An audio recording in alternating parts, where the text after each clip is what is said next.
Olá, alunos, tudo bem com vocês? Hoje iremos falar de vozes verbais. Bora lá?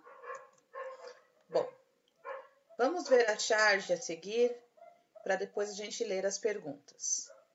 Tomei 8 pílulas de vitamina hoje, 100 metros rasos.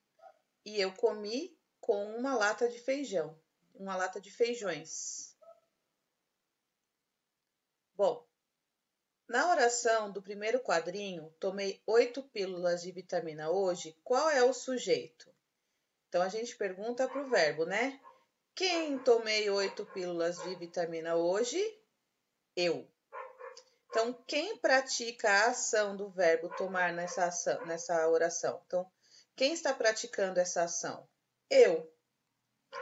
E se a oração fosse pílulas de vitamina foram tomadas por mim? Qual seria o sujeito? Então, aqui nesse caso, nós teríamos uma locução verbal. Foram tomadas. Quem foram tomadas por mim? Né? O sujeito seria pílulas de vitamina. Esse sujeito pratica ou recebe a ação do verbo? Bom, ele está recebendo a ação do verbo, porque foram tomadas por mim, certo? Então, vamos entender melhor. Tomei 8 pílulas de vitamina hoje, o verbo está na voz ativa, ou seja, o sujeito é o agente da ação verbal. E em pílulas de vitaminas foram tomadas por mim, o verbo está na voz passiva, ou seja, o sujeito está sofrendo a ação verbal. Então, a voz verbal é a forma que o verbo assume para indicar se a ação é praticada ou recebida pelo sujeito. Dependendo dessa relação do sujeito com a ação, o verbo pode estar, então, na voz ativa, quando ele faz, ele é o agente o sujeito é o agente da ação. Voz passiva, quando o sujeito recebe a ação. E a voz reflexiva, que é quando o sujeito faz e recebe a ação ao mesmo tempo. Então, aqui nós temos as frases, alguns exemplos de voz ativa, tá? O sujeito pratica a ação expressa pelo verbo e é um sujeito agente. O menino abriu os vitrôs da sala, né? Então, quem abriu os vitrôs da sala? O menino. Então, ele está fazendo a ação verbal. A menina dança. Quem dança? A menina. A menina é o sujeito, é um sujeito agente. Ela está praticando a ação. Portanto, estes verbos abriu e dança estão na voz ativa. O sujeito sofre a ação expressa pelo verbo, é um sujeito paciente. Então, na voz passiva, o sujeito é paciente, ou seja, ele recebe a ação. Os vitrôs da sala foram abertos pelo menino. Quem foram abertos? Os vitrôs da sala. Então, ele está sofrendo a ação. É um sujeito paciente. E o verbo está na voz passiva.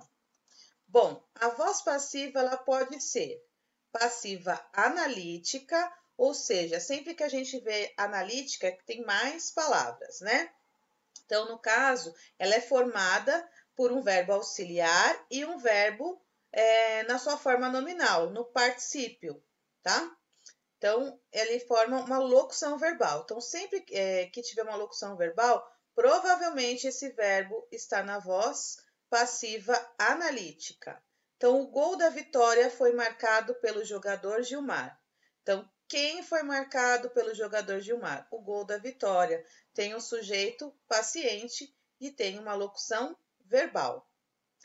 A voz passiva sintética, então, sintético vem de síntese, então, é menor. Então, nesse caso, ela é formada pelo verbo principal, que exprime o fato, conjugado na terceira pessoa do singular ou do plural, concordando com o sujeito, mais o pronome se, tá? Depois a gente pode até comentar um pouquinho, que é o pronome apassivador. Abriram-se os vitrôs, né? Quem abriram-se, né? Os vitrôs é o sujeito paciente. Eles estão sofrendo a ação de serem abertos. Se a gente transformar essa frase numa voz passiva analítica, seria mais ou menos assim: os vitrôs são abertos, tá? Então, a gente teria uma locução verbal. Marcou-se o gol da vitória. Então, o gol da vitória foi marcado, certo?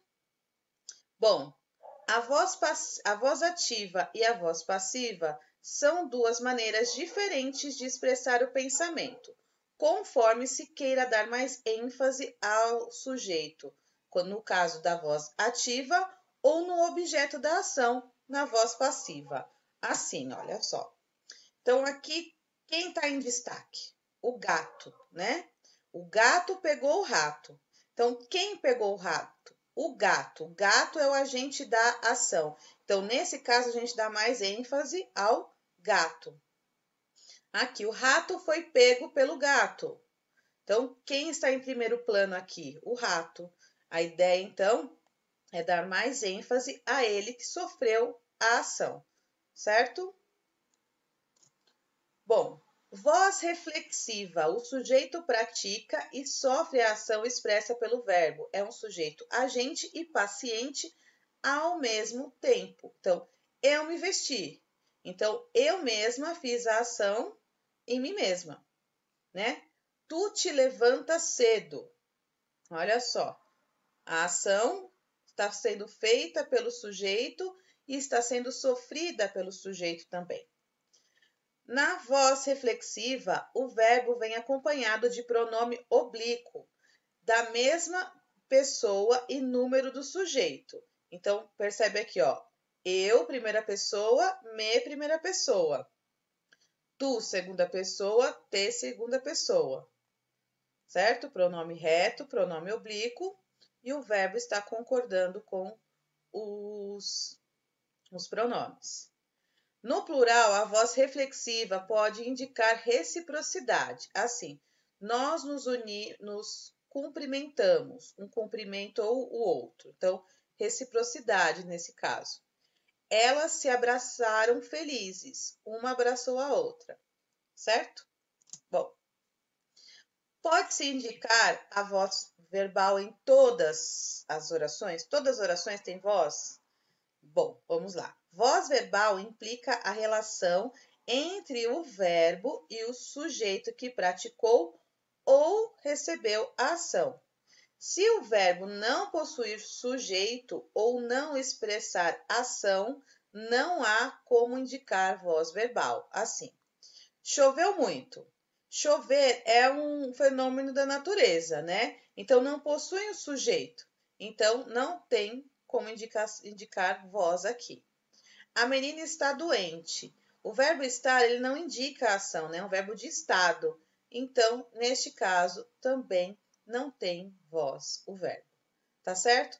Então, bora fazer os exercícios, tá? Os exercícios estão nas páginas 80 até a página 86, ok? Espero que vocês tenham entendido. Qualquer coisa me chamem. Beijo grande no coração de vocês e até a próxima aula. Tchau, tchau.